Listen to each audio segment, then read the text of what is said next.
Hello children, today we'll learn the second poem from the Honeycomb text. The name of the poem is Rebel, written by D.J. Enright. Before we go through the poem, here is a slight introduction about the poet. Dennis Joseph Enright, 11 March 1920 to 31 December 2002 was a British academic, poet, novelist and critic. He authored Academic Year 1955, Memoirs of a Mendicant Professor in the year 1969 and a wide range of essays, reviews, anthologies, children's books and poems. Enright was born in Royal Leamington Spa, Warwickshire and educated at Leamington College and Downing College, Cambridge.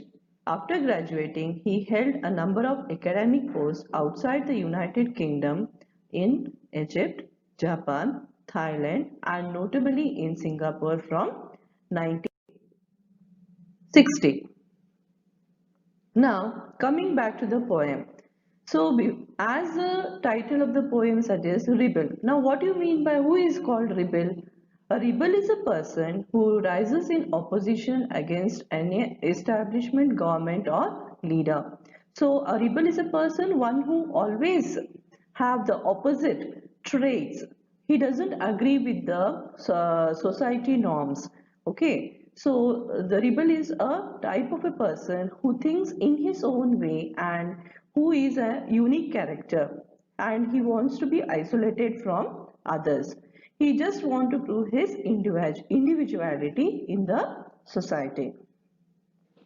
So here we can find, so each and every two lines we can find one stanza, is it not? So the first line is the here the always when the stanza begins in the first line, it shows the characters of the gendered people, whereas in the second line it always contradicts with the character of a rebel.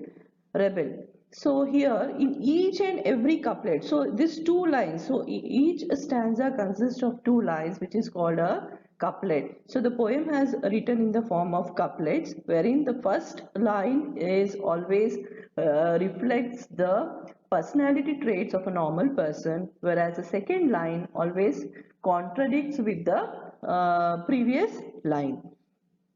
Now, we'll read the poem. All of you follow the text. Do you know anyone who always disagrees with you or your friends or likes to do the opposite of what everyone thinks they should do? Think of a word to describe such a person. Discuss with your partner some of the things such a person generally does.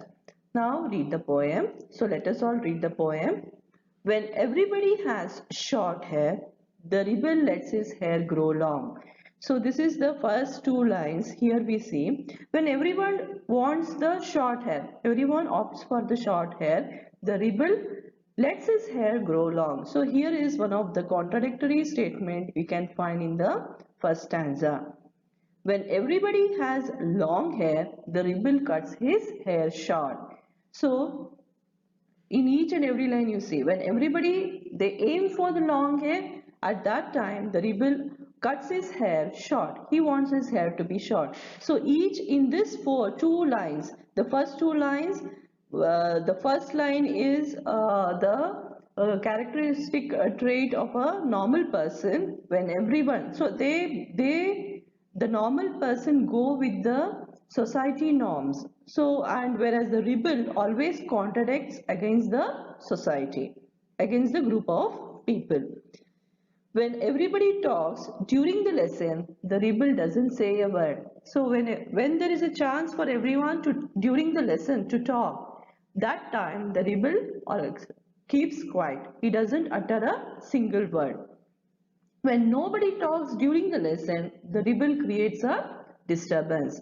So again we say that when nobody wants, when the lesson is going on, when everybody is listening to the lesson very carefully, with focus, with concentration, during that time the rebel creates a disturbance, creates a nuisance in the class.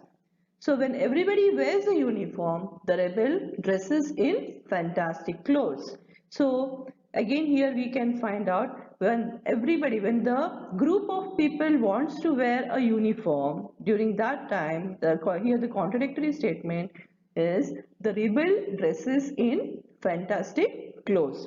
When everybody wears fantastic clothes, the rebel dresses soberly. That's what. Again, here there is a contradictory statement. When everybody wears fantastic clothes, the rebel doesn't want to wear fantastic clothes. He wants to wear a normal clothes, a plain one. Again, here you can find, in see all these lines, you can see the personality trait of a rebel and which contradicts from others. Here we can make out, is it not? So now moving ahead, in the company of dog lovers, the rebel expresses a preference for cats. So in the company of dog lovers, so a group of people, company here is nothing but a group of people. When a group of people love dog, but here when the rebel is there in that group, he expresses a preference for cats. So again, here is a contradictory statement. In the group of people wherein all of them love the dog, the rebel gives a preference for cats. Now, in the company of cat lovers, the rebel puts in a good word for dogs. Again here, so again in a group of people, when everybody liked the cat, there he put is a good word for dogs. He appreciate the dogs and he just give a preference to dogs.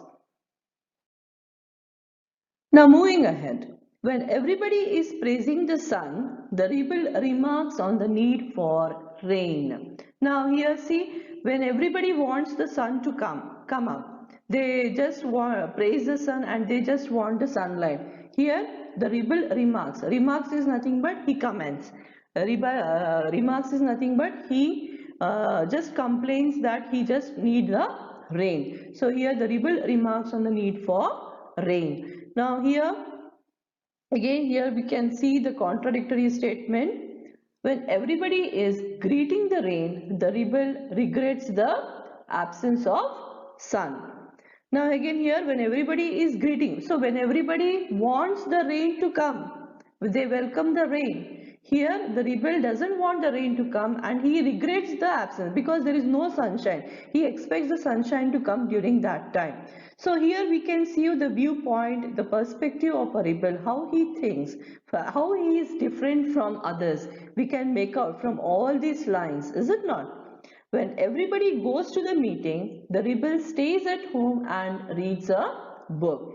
Now again here, when everybody goes to the meeting, the rebel doesn't want to go to the meeting. He just wants to stay back and he wants to read a book. Now when everybody stays at home and reads a book, the rebel goes to the meeting. So again here the opposite statement, the contradictory statement you can find. When everybody wants to stay at home and they want to read a book, the rebel wants to go out. He wants to go to the meeting. Meeting, it can be any meeting the people or anything else. Okay. Now when everybody says yes please, the rebel says no thank you. Again here the contradictory statement. When everybody says yes, the rebel says no. When everybody says no thank you, the rebel says yes. So again here we can find in each couplet, one is the statement you can make out the traits, personality traits of the common people, of a normal people, whereas in the second line you can make out the personality trait of a rebel which contradicts from the others. It is very good that we have rebels. You may not find it very good to be one. Now here again, what these last two lines mean? The last two lines mean that, see, it is good to have a rebel in the society because a rebel think in a different manner. They have their own perspectives, they have their own ideas which can be productive to the society. But it is not always to be good to be a rebel because if we act against the society will not accept us. So it is always difficult. So when we want to live in a society, when we live in in a group, when we live in a society, our socialization should be strong enough, which should accord to the norms and the regulations of the society. It should go according whatever the society has made the rules, made the made the customs rules. Accordingly we have to follow. So it is not good to be a rebel in the society in for the because the society doesn't accept the rebel. But rebel can be very productive to the society because they can think in a different manner, and they are big, and they want to always act whatever they think, and they all expect the others to think in their own way, but it is not possible always. Okay, so this is how the poem is, the rebel. I hope you understood the poem. The notes will be sent to you shortly. Thank you. Have a nice day.